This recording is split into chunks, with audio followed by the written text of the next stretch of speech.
हाँ तो दोस्तों, आज हम पढ़ेंगे मौर्य डायनेस्टी। तो मौर्य डायनेस्टी, यदि आप क्लास 10th में तो आप इसको देख सकते हैं। यदि आप कोई एग्ज़ाम की तैयारी कर रहे हैं जैसे एसएससी एनटीपीसी, तो आप भी इसे देख सकते हैं। ठीक है, तो चलो हम करेंगे मौर्य डायनेस्टी। तो देखो, तो हमारी 3 डायनेस्टी है, एक तो मौर्य डायनेस्टी, एक गुप्ता डायनेस्टी और एक वर्धन डायनेस्टी। तो तीनों को एक एक वीडियो में ख़त्म कर देंगे। तो चलो देखते हैं मौर्य डायनेस्टी। यदि दोस्तों अभी तक आपने सब्सक्राइब नहीं किया तो सब्सक्राइब कर लीजिए, क्योंकि मैं यहाँ पर complete history, political, economic, geography ठीक है पढ़ाता हूँ, और जीके जनरल नॉलेज। तो मौर्य डायनेस्टी, मौर्य डायनेस्टी मतलब मौर्य वंश। मौर्य वंश one of the 16 महाजनपद Magad developed into an empire during the period of Haryanka dynasty, and with lapse of time, Magad established its control of almost entire North India. Means इसका मतलब क्या है? देखो क्या होता, सबसे पहले तो देखो क्या हुआ था। 16 महाजनपद थे, ठीक है। कितने महाजनपद थे? 16 महाजनपद थे, ठीक है। अब महाजनपद को आप ऐसे मान सकते हो आज की डेट में राज्य, ठीक है, स्टेट। तो 16 महाजनपद थे, और जो 16 महाजनपद था उनमें से जो सबसे पावरफुल और सबसे ज़्यादा पॉपुलर वो था मगध। ठीक है, सबसे ज़्यादा पावरफुल निकल के आया मगध। और मगध पर उस टाइम जो रूल कर रही थी वो डायनेस्टी कर रही थी नंदा डायनेस्टी। और नंदा डायनेस्टी का एक लास्ट रूलर था जिसका नाम था घनानंद। ठीक है, घनानंद। अब देखो हम पढ़ते हैं, मैं आपको यहाँ से बताता हूँ। 16 महाजनपद थे, जिसमें से जो मगध था वो एम्पायर में बदल गया, एम्पायर में डेवलप्ड हो गया। कौन सी डायनेस्टी के वक्त? हरियंका डायनेस्टी के वक्त, ठीक है। मतलब आपको ये पूछा जा सकता है कि जो मगध है वो कौन सी डायनेस्टी के वक्त डेवलप्ड में, मतलब एम्पायर में डेवलप हुआ था। तो कौन सी डायनेस्टी के वक्त हुआ था? हरियंका डायनेस्टी के वक्त। And with lapse of time, ठीक है, Magadh established it control over almost entire north India. और जो मगध है उसका ऑलमोस्ट जो नॉर्थ इंडिया जो भारत है, पूरे नॉर्थ भारत पर क्या हो गया था? पूरा कंट्रोल एस्टेब्लिश हो गया था, ठीक है। आपको इसमें 2 लाइन याद रखनी है कि 16 महाजनपद थे, उनमें से जो सबसे पावरफुल निकल गया है मगध आया। और मगध पर उस टाइम रूल कर रही थी नंदा डायनेस्टी का आखिरी रूलर धनानंद। अभी आपको आगे बताऊंगा। इस लाइन में तो आपको याद रखना है कि 16 महाजनपद में से जो मगध है वो डेवलप्ड हुआ हरियंका डायनेस्टी के वक्त एम्पायर में, ठीक है। एक ये याद करना है, और एक ये याद कर लेना कि जो मगध है उसका जो पूरा कंट्रोल हो गया किस पर? नॉर्थ इंडिया पर। ये याद कर लेना, ठीक है, ये याद कर लेना। फिर अब आगे बढ़ते हैं। एस्टेब्लिशमेंट ऑफ मौर्यन डायनेस्टी, मतलब मौर्यन डायनेस्टी का स्थापना। मौर्य डायनेस्टी, मौर्य वंश की स्थापना कैसे हुई इसको देखते हैं। Around 326 BC, a despotic ruler of Nanda dynasty, Ghananand ruled Magadh. अब देखो क्या हुआ था। अभी मैंने बताया था आपको 16 तो महाजनपद थे। कितने? 16, ठीक है। तो कितने महाजनपद थे? 16 महाजनपद थे। उनमें सबसे पावरफुल निकल के आया मगध। और मगध पर उस टाइम रूल कर रही थी नंदा डायनेस्टी, यानी नंद वंश, नंदा डायनेस्टी। और नंदा डायनेस्टी का जो आखिरी रूलर था घनानंद, ठीक है, घनानंद रूल कर रहा था इस पर, घनानंद। और घनानंद जो था वो कब रूल कर रहा था? वो कर रहा था 326 बीसी के करीब, ठीक है, 326 बीसी के करीब। अब 326 बीसी के करीब वो रूल कर रहा था, आपको ये याद रखना है। और वो एक डेस्पोटिक रूलर था, मतलब डेस्पोटिक मतलब आराम की जिंदगी जीने वाला राजा था। ठीक है, मतलब अपनी प्रजा पर क्या नहीं देता था, ध्यान नहीं देता था, बस उनसे टैक्स वसूलता था। और इतना टैक्स वसूलता था कि जो प्रजा थी, जो सब्जेक्ट थी, वो इससे इतना परेशान थी कि वो ऐसे सोचती थी ये जो घनानंद है ये क्या हो जाए, ये मर जाए और कोई राजा बन जाए। ठीक है, तो इतना मतलब नफरत करती थी इसकी प्रजा घनानंद से। तो लगभग 326 ईस्वी में नंद वंश का आखिरी रूलर घनानंद रूल कर रहा था मगध पर। और इसी टाइम पर at that time north west India was terrified by Alexander invasion. और इसी टाइम पर जो नॉर्थ इंडिया था, जो नॉर्थ इंडिया था, ठीक है, मैप में बताता हूँ, मैप देखो इधर आएगा मैप, तो ये ठीक है, ये देखो अब ये रहा नॉर्थ इंडिया। ठीक है, ये नॉर्थ इंडिया है पूरा, ये नॉर्थ इंडिया है। तो नॉर्थ इंडिया ये वाला पार्ट, ठीक है, ये वाला पार्ट क्या था, ये डरा हुआ था। यहाँ पर लोग डरे हुए थे। क्यों डरे हुए थे?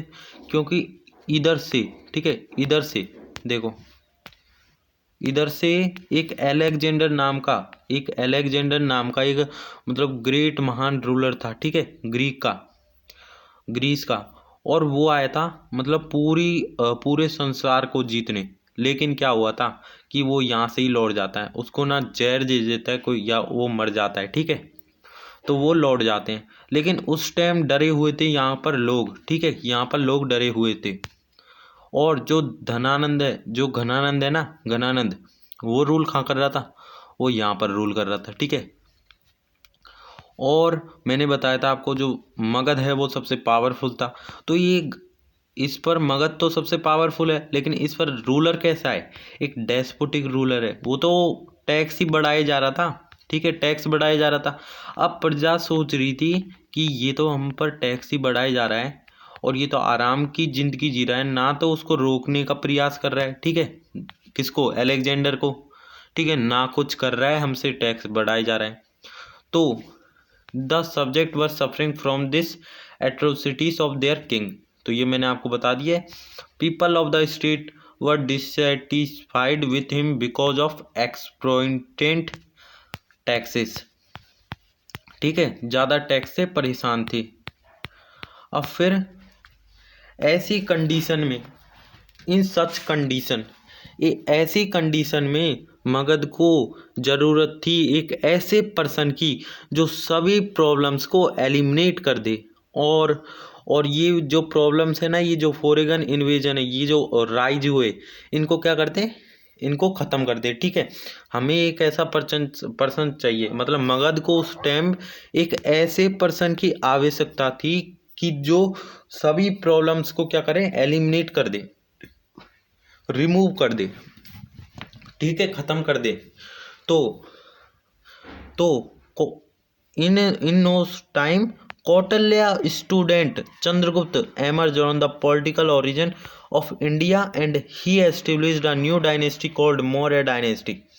तो उस समय एक कौटिल्य नाम का एक चाणक्य, आप जानते ही होंगे चाणक्य के बारे में। तो चाणक्य के जो स्टूडेंट थे चंद्रगुप्त मौर्य, वो निकल के आते हैं, एमर्ज मीन्स निकल के आना, और अपना एक नई डायनेस्टी एस्टेब्लिश करते हैं, मौर्य डायनेस्टी। तो अभी तक हमने क्या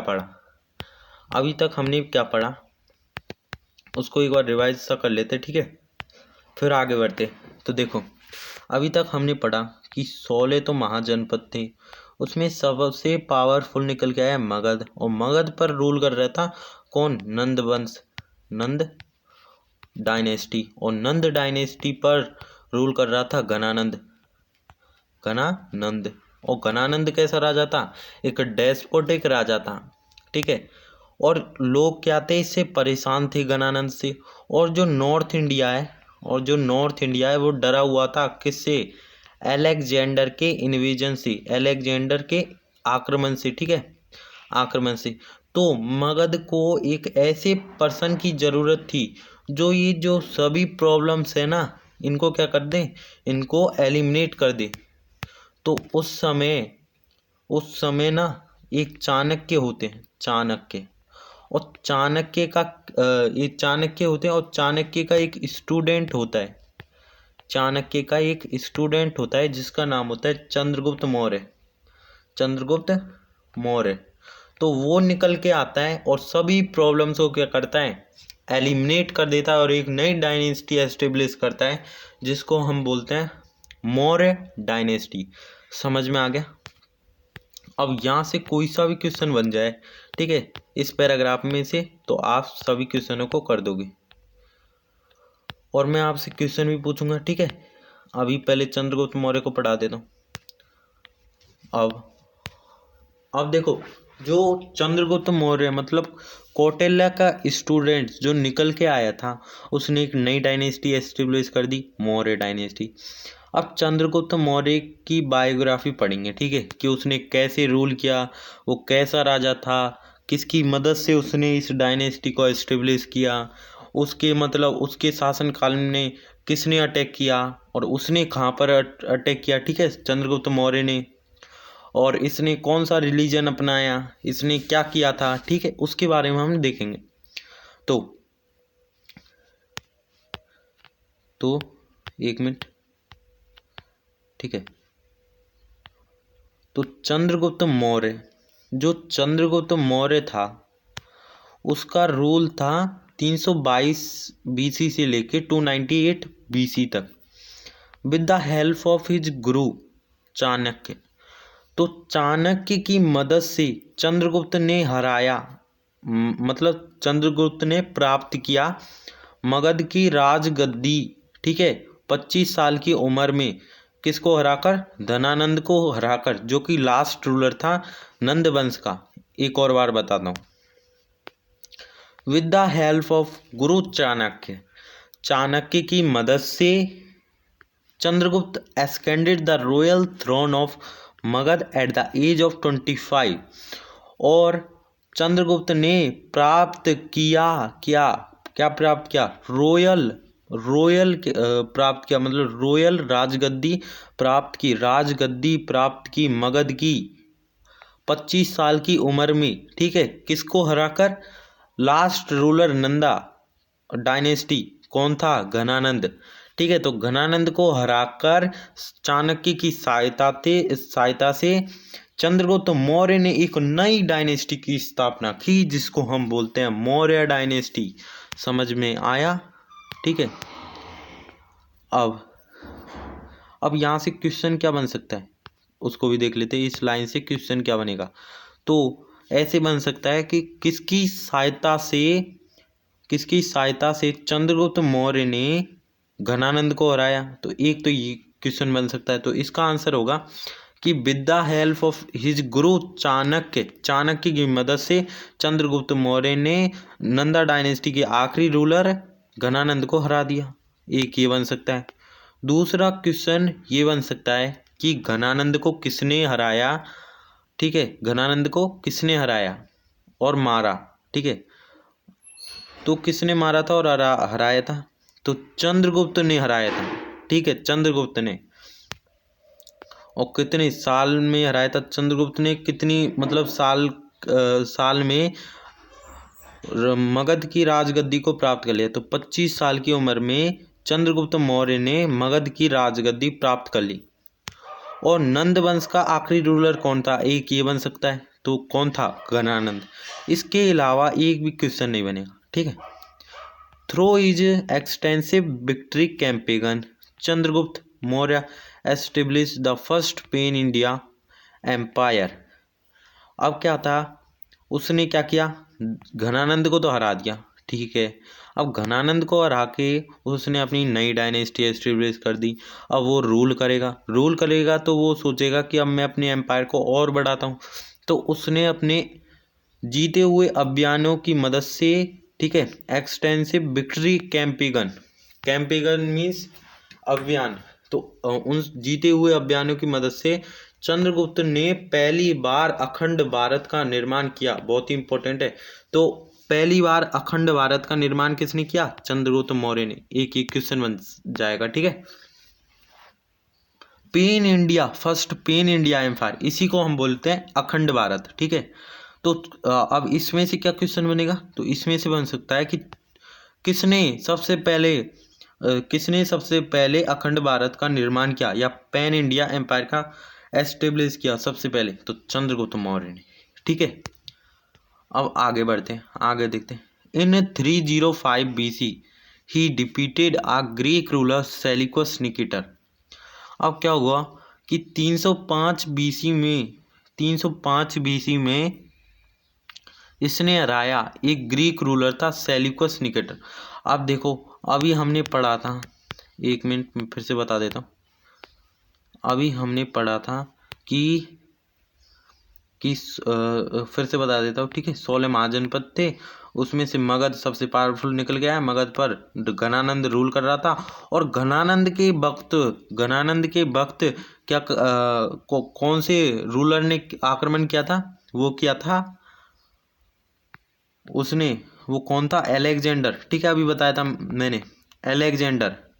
अलेक्जेंडर ने क्या किया था? इन्वेजन किया था, ठीक है, आक्रमण किया था। तो अलेक्जेंडर का एक कमांडर था, ठीक है, उसका नाम था सेल्यूकस निकेटर, ठीक है, सेल्यूकस निकेटर। अब क्या हुआ था कि अलेक्जेंडर तो मर गया था, लेकिन जो अब ग्रीक का राजा कौन बन गया? सेल्यूकस निकेटर बन गया। अलेक्जेंडर के मरते ही सेल्यूकस निकेटर बन जाता है क्या? रूलर, ठीक है। अब देखते हैं, फिर ही डिफीटेड यहाँ पर थे। इन 305 BC ही defeated a Greek ruler Seleucus Nicator. बहुत ही इंपॉर्टेंट है। चंद्रगुप्त मौर्य ने 305 BC में एक ग्रीक रूलर सेल्यूकस निकेटर को हराया, ठीक है। और after a treaty Seleucus took 500 elephant from Chandragupta and surrender eastern Afghanistan, Baluchistan and the region in the western side of Hindus river to Chandragupta, ठीक है। मतलब देखो क्या हुआ, चंद्रगुप्त ने सेल्यूकस निकेटर को हरा दिया। अब हरा दिया तो चंद्रगुप्त की बात कौन मानेगा? सेल्यूकस निकेटर मानेगा। तो चंद्रगुप्त और सेल्यूकस निकेटर के बीच एक ट्रीटी होती है, ठीक है। अब उस ट्रीटी में क्या होता है? एक बार मैं आपको बता देता हूँ। ट्रीटी में देखो क्या होता है, जो सेल्यूकस निकेटर होता है उसको 500 हाथी दिए जाते हैं चंद्रगुप्त मौर्य की तरफ से, ठीक है। मतलब जो चंद्रगुप्त मौर्य है वो सेल्यूकस निकेटर को 500 हाथी देता है, ठीक है, 500 हाथी देता है। अब आप सोच रहे होंगे कि जीता तो कौन है? जीता तो चंद्रगुप्त मौर्य, तो सेल्यूकस निकेटर को 500 हाथी क्यों दे रहा है फ्री में, ठीक है। तो आप यही सोच रहे होगे, लेकिन जो सेल्यूकस निकेटर है वो इन 500 हाथी के बदले सेल्यूकस निकेटर चंद्रगुप्त मौर्य को जो western side of Afghanistan, Baluchistan, ठीक है, बलूचिस्तान और the region in the western side of Hindus river to Chandragupta. तो चंद्रगुप्त को क्या दे रहा है? अफगानिस्तान, बलूचिस्तान, ठीक है, और western side of Hindus river. देखो मैप में बताता हूँ। अब ये देखो पहले तो इतना था, पहले कितना था? एक मिनट, रेड कलर कर लेता हूँ। पहले तो इतना था, ठीक है, पहले कितना था? इतना था मौर्य। लेकिन क्या किया सेल्यूकस निकेटर? जैसे ही हारता है वो इतना बढ़ जाता है। देखो इतना 500 हाथी के बदले इतना दे देता है। कौन? Seleucus Nicator. तो ये अफगानिस्तान का पार्ट, ठीक है, बलूचिस्तान का पार्ट दे देता है, और जो western side of Hindus river है उसका पार्ट किसको दे देता है? चंद्रगुप्त मौर्य को दे देता है सेल्यूकस निकेटर, ठीक है। अब ठीक है, अब देखते हैं आगे। इतना समझ गए? Seleucus also got his daughter Helena married to Chandragupta and sent Megasthenes as his ambassador in Chandragupta court. अब क्या होता है कि 500 हाथी सेल्यूकस निकेटर को दे दिए और ईस्टर्न साइड का जो अफगानिस्तान है, बलूचिस्तान है और जो वेस्टर्न साइड का जो हिंदूस रिवर है वो किसको दे दिए, वो दे दिए चंद्रगुप्त मौर्य को। ठीक है, ये पार दे दिए। लेकिन सेल्यूकस निकेटर की एक बेटी होती है हेलेना, हेलेना की शादी हो जाती है चंद्रगुप्त मौर्य से। ठीक है, और जो सेल्यूकस निकेटर होता है वो एक एम्बेसडर भेजता है सेल्यूकस चंद्रगुप्त मौर्य की कोर्ट में, जिसका नाम होता है मेगास्थनीज। तो अभी मैं बताता हूँ उसके बारे में। देखो, तो Seleucus also got his daughter Helena. तो सेल्यूकस निकेटर की एक बेटी होती है जिसका नाम होता है हेलेना। हेलेना की शादी हो जाती है चंद्रगुप्त मौर्य से। He sent Megasthenes as his ambassador in Chandragupta court. और जो सेल्यूकस निकेटर होता है वो क्या करता है, sent Megasthenes has his ambassador. तो मेगास्थनीज को कहाँ भेजता है, चंद्रगुप्त मौर्य की कोर्ट में भेजता है। और मेगास्थनीज कौन था, मेगास्थनीज था एक एम्बेसडर, राजदूत। और राजदूत बहुत ही इंपॉर्टेंट है, पूछा जाता है हर बार। ठीक है, पूछा जाता है मेगास्थनीज, बिल्कुल ध्यान रखना है इसका। तो बहुत ही इंपॉर्टेंट, लो स्टार 1 2 3 4 5 6 7 8। ठीक है, इतने स्टार बना दिए, तो हमेशा याद रखना है इसको, मेगास्थनीज को। फिर आता है parts of Kabul, Herat, Kandahar, Baluchistan, Punjab, plains of Ganga Yamuna, Bihar, Bengal, Gujarat, Vindhya और कश्मीर। इसको तो आप याद करो या मत करो, ठीक, कोई बात नहीं है, इतना याद करने की इनको नामों की ज़रूरत नहीं है। इसमें बता रहा है कि जो काबुल है, जो हीरात है, जो कांधार है, जो Baluchistan, Punjab, plains of Ganga Yamuna extra, ये भी जो पार्ट है ये क्या हो जाता है, चंद्रगुप्त मौर्य की जो एम्पायर होता है उसमें मिल जाता है। ठीक है, अब आता है important, it is evident from the Tamil treaties Akananuru Purananuru that Chandragupta invaded South India.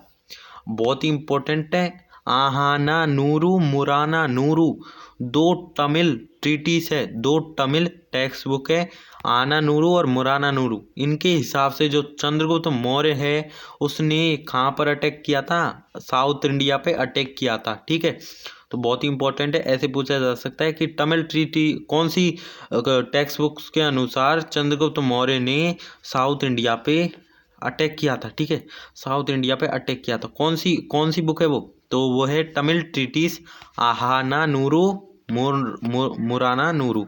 बहुत ही इंपॉर्टेंट है, स्टार इस पर भी। ठीक है, in old age he took initiation of Jain religion from Bhadrabahu. अब क्या होता है, इन ओल्ड एज मतलब इन ओल्ड एज, ये अपने अंतिम समय में ही took initiation of Jain religion from Bhadrabahu.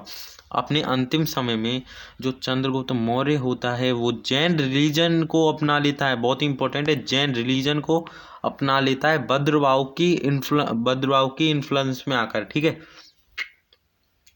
तो भद्रबाहु से प्रभावित होकर जो चंद्रगुप्त मौर्य है वो जैन रिलीजन को अपना लेता है। और 298 BC में उसकी मृत्यु हो जाती है श्रवणबेलागोला मसूरी में। मसूरी है कर्नाटक में इसकी मृत्यु हो जाती है। ठीक है, अब क्या होता है, जो चंद्रगुप्त मौर्य होता है उसकी मृत्यु हो जाती है श्रवणबेलागोला मतलब मसूरी में। मसूरी कहाँ पर, कर्नाटक में। ठीक है, कर्नाटक मसूरी में श्रवणबेलागोला बहुत ही इंपॉर्टेंट है, उसमें इसकी मृत्यु हो जाती है। क्यों हो जाती है, क्योंकि फास्टिंग की वजह से ये भूखा रहता है, मतलब भूखा प्यासा रहता है, तो इसकी मृत्यु हो जाती है। ठीक है, अब इसके बाद आएंगे बिंदुसार। तो बिंदुसार के बारे में देखते हैं। अब बिंदुसार ने रूल किया था 298 BC से 272 BC तक। अभी हमने देखा था कि जो चंद्रगुप्त मौर्य है उसने रूल किया था 322 BC से 298 BC तक। ठीक है, मतलब 322 BC से और 298 BC तक उसने रूल किया था चंद्रगुप्त मौर्य ने। और जो बिंदुसार है उसने रूल किया है 298 BC से। मतलब चंद्रगुप्त मौर्य की मृत्यु के बाद कौन रूलर बनता है? बिंदुसार रूलर बन जाता है। ठीक है, बिंदुसार रूलर बन जाता है, तो याद रखना। तो 298 BC से 272 BC इम्पोर्टेंट है star. Bindusara was the son and successor of Chandragupta who was called Amitrochates Greek authors.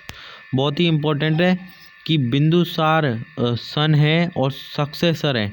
मतलब बिंदुसार किसका बेटा है? चंद्रगुप्त मौर्य का बेटा है और उत्तराधिकारी भी है चंद्रगुप्त मौर्य का। ठीक है, और इसको जो ग्रीक ऑथर्स है, जो ग्रीक ऑथर्स है वो क्या बोलते हैं? इसको अमित्रोचैटेस बोलते हैं। और वायु पुराण है, वायु पुराण में इसको भद्रसार बोलते हैं। बहुत ही इम्पोर्टेंट है इसके नाम। मतलब जो ग्रीक ऑथर्स है इसको बोलते हैं अमित्रोचाट्स, और वायु पुराण में इसका जो नाम है वो दे रखा है भद्रसार।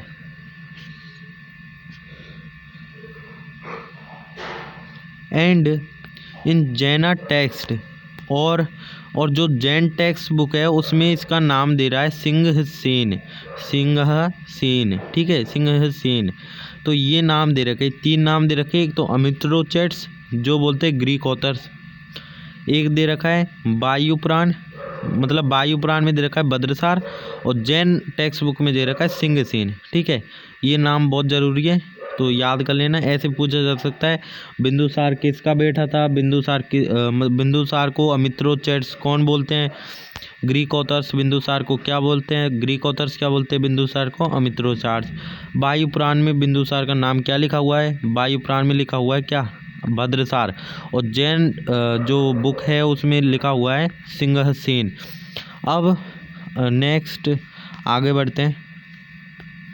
He conquered the distinct South India region and included them in Magad Empire। इन्होंने जो बिंदुसार है, मतलब देखो चंद्रगुप्त मौर्य ने तो अटैक ही किया था, अभी हमने पढ़ा था आहाना नूरू और मुराना नूरू। इन 2 टेक्स्ट बुक से हमने पढ़ा था कि जो चंद्रगुप्त मौर्य था उसने तो सिर्फ अटैक ही किया था साउथ इंडिया पर। उसने क्या नहीं किया था? उसने अपने एम्पायर में मिलाया नहीं था साउथ इंडिया को। लेकिन जो बिंदुसार होता है वो अपने मतलब एम्पायर में क्या मिला लेता है? साउथ इंडिया को मिला लेता है, मतलब साउथ इंडिया को मिला लेता है। According to the Divyavadana anthology of Buddhist tales.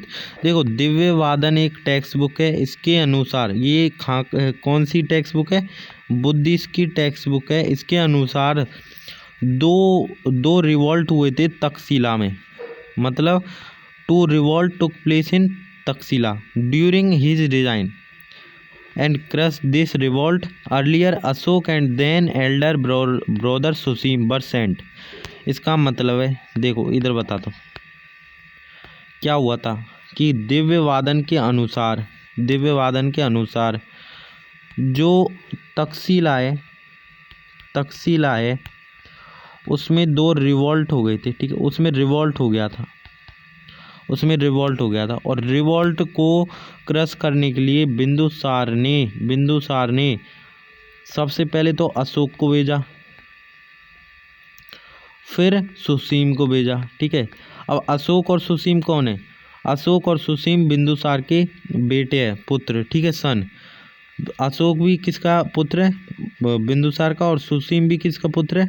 Bindusara का। ठीक है, तो सबसे पहले बिंदुसार ने अशोक को भेजा। ठीक है, और अशोक जाता है तक्षशिला, और तक्षशिला में क्या कर देता है?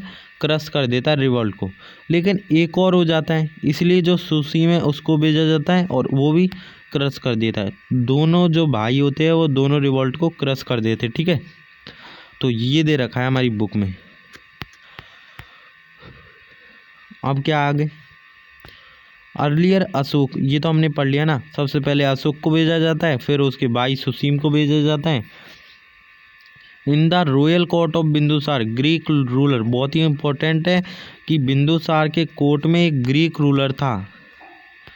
ग्रीक रूलर था एंटियोकस फर्स्ट। इसने एक पर्सन था, एक मतलब इसका एक एम्बेसडर था जिसका नाम था डीमाकस।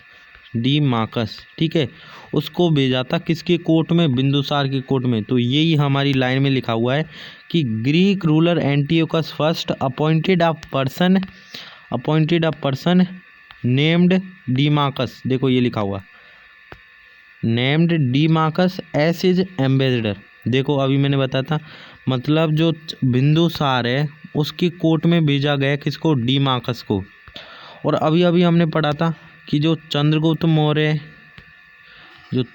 मौर्य उसके कोर्ट में कौन आया था? उसके कोर्ट में आया था मेगास्थनीज। और मेगास्थनीज कौन था? वो था सेल्यूकस निकेटर का एम्बेसडर। अब इसमें क्या हो रहा है? इसमें देखो ये हो रहा है,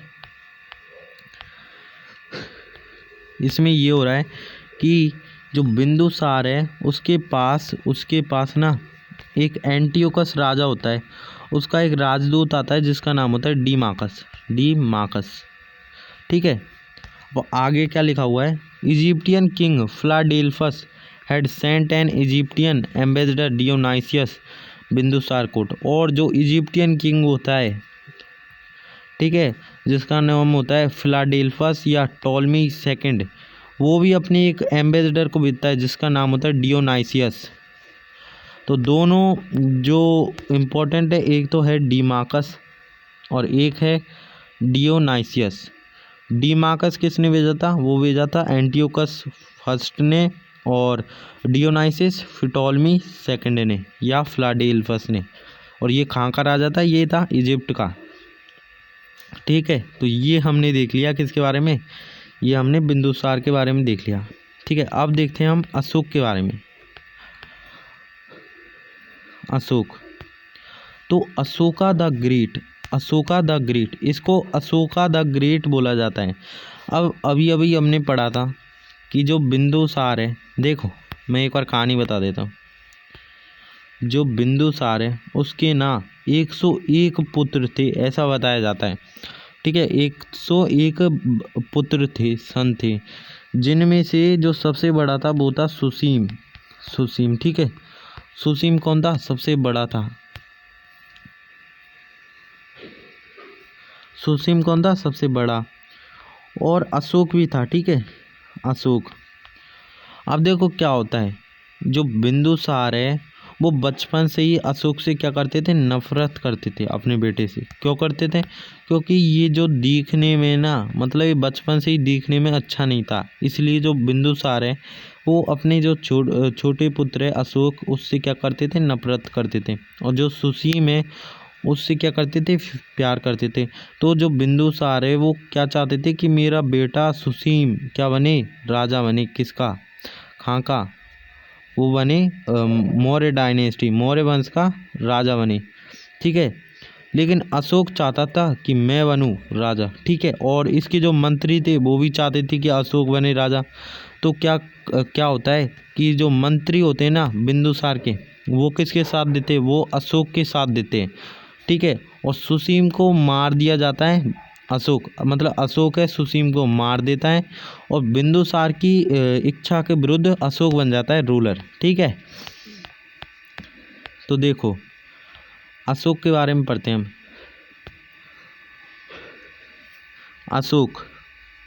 अशोक ने देखो रूल किया था 273 BC से लेके 273 BC में क्या हो जाता है? बिंदुसार की मृत्यु हो जाती है।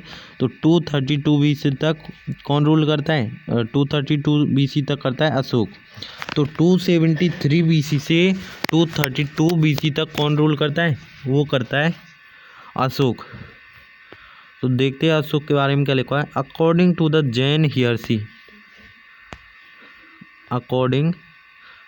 Jain hearsay Ashoka occupied Magadha. मतलब जैन हियर्सी के अनुसार जो अशोक है उसने मगध पर रूल किया बिंदुसार के इच्छा के विरुद्ध। तो ये कहाँ पर लिखा हुआ है? ये लिखा हुआ है जैन हियर्सी में। तो ध्यान रखना कि जो अशोक है उसने बिंदुसार की इच्छा के विरुद्ध इच्छा के विरुद्ध मगध पर क्या किया, रूल किया। From Maski and Gujarra record discovered from southern India his name is found to be Ashoka. बहुत ही इंपॉर्टेंट लाइन है ये, यहाँ से और यहाँ तक बहुत ही इंपॉर्टेंट लाइन है ये, यहाँ से यहाँ तक कि जो मास्की और गुज्जरा रिकॉर्ड्स है, मास्की और गुज्जरा रिकॉर्ड ये कहाँ पर है, ये साउथ इंडिया में पाए गए। और इसमें क्या पाया गया, इसमें अशोक का नाम पाया गया। अभी हम जो बोल रहे हैं ना अशोक, हमें इसका नाम पता कहाँ से चला, मतलब कहीं से तो पता चला होगा, तो वो चला है हमें पता मास्की और गुज्जरा, जो कि कहाँ पाए गए हैं, साउथर्न इंडिया में। ठीक है। In the records Ashoka has been adorned with titles such as Devanam priya and देवनाम Priyadarshi. अब बहुत ही इम्पोर्टेंट है कि जो अशोक है उसने टाइटल अपनाया, मतलब कौन कौन से टाइटल अपनाए उसके बारे में देखते हैं। अशोक ने 2 टाइटल अपनाए, एक तो थे देवनाम प्रिय और दूसरा था देवनाम प्रियदर्शी। पहला है देवनाम प्रिया और देवनाम प्रियदर्शी, बहुत ही इंपॉर्टेंट है। अशोक ने क्या किया, 2 टाइटल्स को एक्सेप्ट किया, एक देवनाम प्रिय और देवनाम प्रियदर्शी। ठीक है। Ashoka was married to the princess of Vidisha who gave birth to Ashoka daughter Sanghamitra and his son Mahendra. His queen Karuvaki his also mentioned in the records inscribed by Ashoka. अब क्या होता है कि जो अशोक है उसकी शादी हो जाती है। ठीक है, किससे होती है, वो होती है विदिशा की राजकुमारी थी। ठीक है, उससे शादी हो जाती है। शादी होने के बाद क्या होता है कि अशोक की क्या होता है, एक डॉटर होती है और एक सन होता है। डॉटर का नाम होता है संघमित्रा और सन का नाम होता है महेंद्र। ठीक है, तो ये आपको याद करना है। अब देखो, अब जो करुवाकी है, करुवाकी इसकी वाइफ थी अशोक की, जो कि इनके रिकॉर्ड्स में पाई जाती है। ठीक है, तो अभी तक हमने यहाँ से और यहाँ तक पढ़ लिया। अब यहाँ से और यहाँ तक हमने क्या पढ़ा है, एक बार मैं रिवाइज करवा देता हूँ यहाँ से और यहाँ तक। ठीक है, तो देखो हमने पढ़ा था कि जो बिंदुसार है वो चाहता था कि उसका बेटा सुसीम क्या बने, राजा बने, लेकिन अशोक क्या बनता है, अशोक रूलर बन जाता है। ठीक है, अशोक रूलर बन जाता है और सुसीम क्या नहीं बनता, अशोक मार देता है सुसीम को। तो फिर क्या होता है, अशोक रूलर बन जाता है बिंदुसार की इच्छा के विरुद्ध। लेकिन ये हमें पता कहाँ से चला, ये हमें पता चला जैना हियर्सी से। ठीक है, जैना हियर्सी से। अब इतना कर लिया। अब इसके बाद जो अशोक है उसका एक नाम है, ये अशोक। अब ये अशोक हमें पता कहाँ से चलता है कि ये इसका नाम है, बताओ। अशोक हमें ये पता कहाँ से चला कि अशोका इसका नाम है, ये हमें पता चलता है कहाँ से, ये अशोक हमें पता चलता है मास्की और गुज्जरा। ठीक है, कहाँ से, एक तो मास्की एंड गुज्जरा इन रिकॉर्ड से क्या पता चलता है, हमें अशोक का नाम पता चलता है। ठीक है, मास्की और गुज्जरा ये 2 रिकॉर्ड्स हैं, इनसे नाम पता चलता है हमें, बहुत ही इंपॉर्टेंट है। और ये कहाँ पर पाए गए हैं, ये पाए गए हैं साउथर्न इंडिया में, साउथर्न इंडिया में। ठीक है, साउथर्न इंडिया में मास्की और गुज्जरा पाए गए हैं। ठीक है, तो साउथर्न इंडिया में मास्की और गुज्जरा पाए जाते हैं। और जो अशोक है उसकी शादी हो जाती है विदिशा की एक राजकुमारी थी। ठीक है, विदिशा की राजकुमारी से शादी हो जाती है, उनसे उनको एक डॉटर होती है जिसका नाम होता है संघमित्रा और एक सन होता है महेंद्र। ये उनको प्राप्त होते हैं। ठीक है, अशोक को। और अशोक की एक और पत्नी है करुवाकी, वो इनके रिकॉर्ड्स में मेंशन है। ठीक है, तो ये हमने पढ़ लिया अशोक के बारे में यहाँ तक। तो फिर आगे पढ़ते हैं।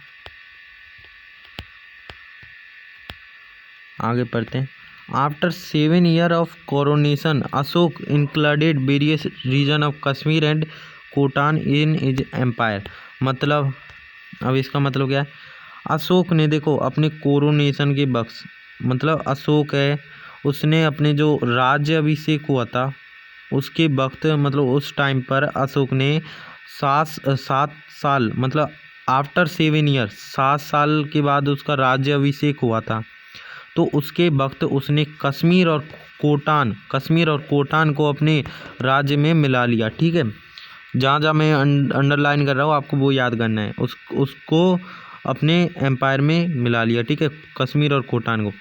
और during his reign apart from Tamil region whole India Bharat and a large part of Afghanistan were include in the Mauryan kingdom. तो ये आपको पता ही है कि जो अफगानिस्तान है वो भी किस में मिल गया था,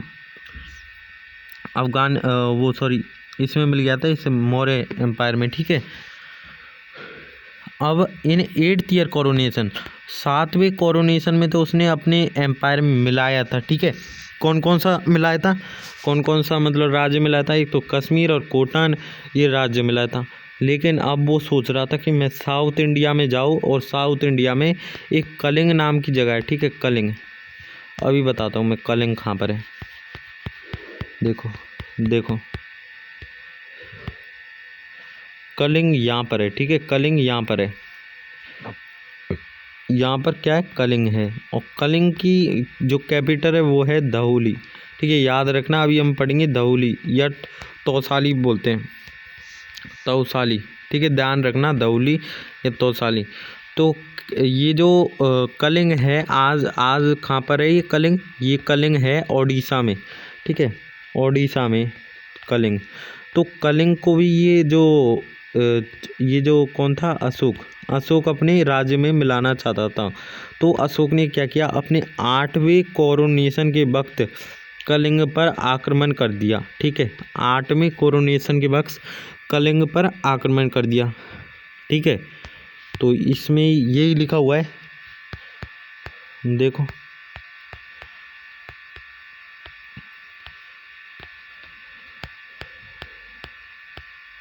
ठीक है, तो देखो, in his 8th year of coronation Ashoka invaded Kalinga. इसने मतलब आक्रमण कर दिया कलिंग पर। ठीक है, 261 BC में। और जो कलिंग वॉर हुआ था ना, बहुत ही इंपॉर्टेंट वॉर है, इसको याद रखना। 261 BC में क्या हुआ था, कलिंग वॉर हुआ था। और इसमें 1 लाख पीपल मर गए थे। ठीक है, और ऑन द बेसिस ऑफ हाथी गुम्पा रिकॉर्ड, और हाथी गुम्पा रिकॉर्ड के अनुसार जो कलिंग का जो राजा था वो कौन था, कलिंग का राजा था नंदराज। कलिंग का राजा था नंदराज, और जो कि रूल कर रहा था कलिंग पर। ठीक है, तो याद रखना कि जो कलिंग वॉर हुआ था उसमें 1 लाख पीपल तो मर गए थे डायरेक्टली। और हाथी गुम्पा रिकॉर्ड्स के अनुसार, बहुत ही इंपॉर्टेंट है ये रिकॉर्ड्स, आपको याद रखने पड़ेंगे जैसे भी मैं रिकॉर्ड बोलूँ। ठीक है, तो हाथी गुम्पा रिकॉर्ड्स के अनुसार जो कलिंग का जो राजा था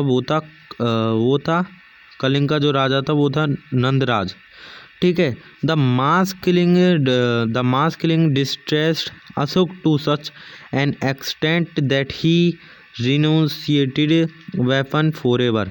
तो इस मास किलिंग के बाद, मतलब इतनी डेथ के बाद, इतनी लोगों की मृत्यु के बाद, जो अशोक है उसका सर मतलब ये सोच रहा होता है, मतलब उसका आप बोलते हैं ना, इतना चिंता करता है अशोक कि इतने तो लोग मर गए, अब मैं क्या करूँ, इतने लोग मर गए, इतने लोग घायल हो गए। तो अशोक अपनी मतलब गलती को मानता है और क्या करता है, अब वो आज की बात बोल देता है कि आज के बाद मैं क्या नहीं करूँगा, मैं क्या नहीं उठाऊँगा, मैं अपने हथियारों को नहीं उठाऊँगा और कभी भी युद्ध नहीं करूँगा। तो ये बोलता है अशोक। तो जो अशोक है उसने कलिंग को तो जीत लिया था, और कलिंग की जो कैपिटल है वो क्या बना दी थी, वो बना दी थी धौली या तौसाली।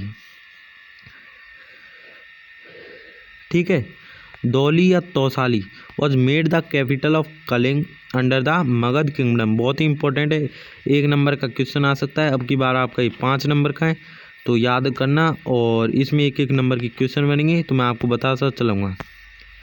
तो धौली या तौसाली अभी मैंने बताया था, इसकी कैपिटल बन गई थी। ठीक है, under the influence of sermon Nigrodha, और मतलब under the influence of sermon Nigrodha and Upagupta, Ashoka was initiated into Buddhism and adopted Dhammaghosh institute to वेरिगोस।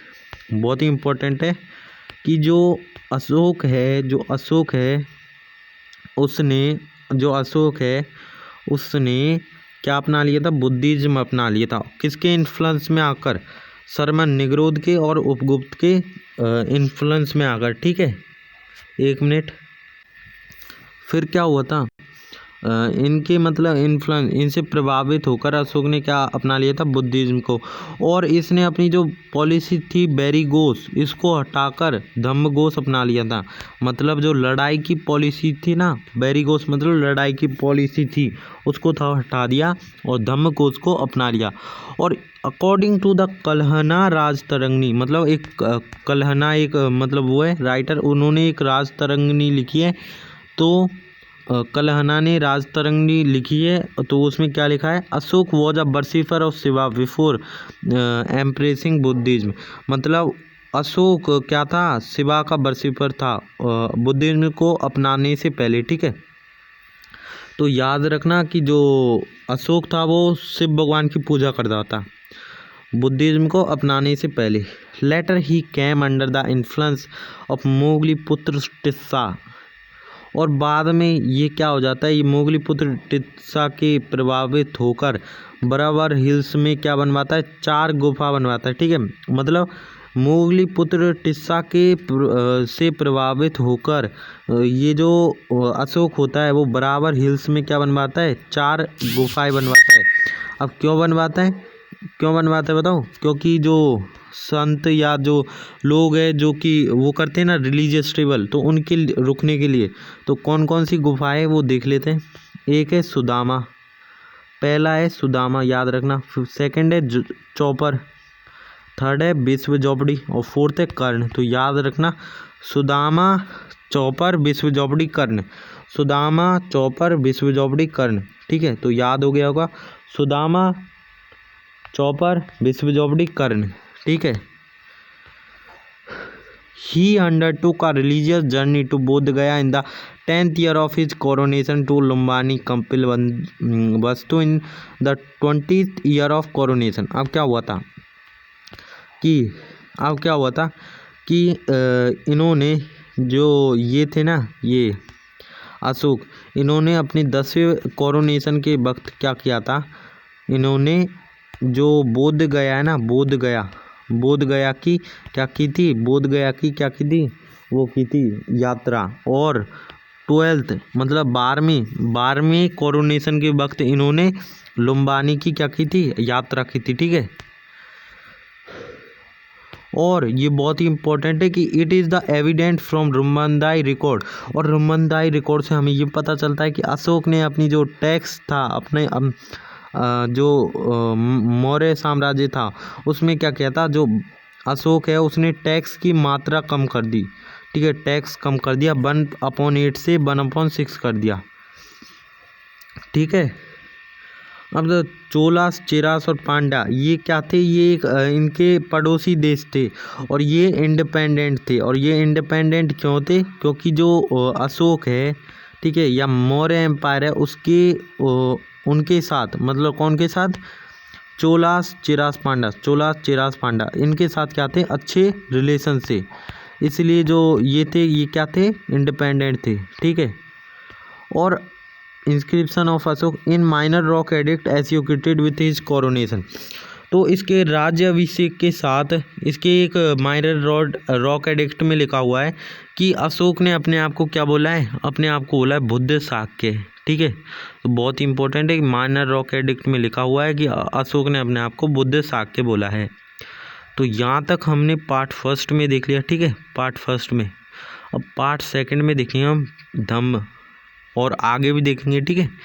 Thank you दोस्तों, और सब्सक्राइब जरूर कर देना, ठीक है, क्योंकि नया चैनल है तो नया चैनल को ग्रो होने में टाइम तो लगता है, आप जानते ही हो। तो नया चैनल है, सब्सक्राइब कर देना और लाइक कर देना और शेयर कर देना, ठीक है दोस्तों। बाय।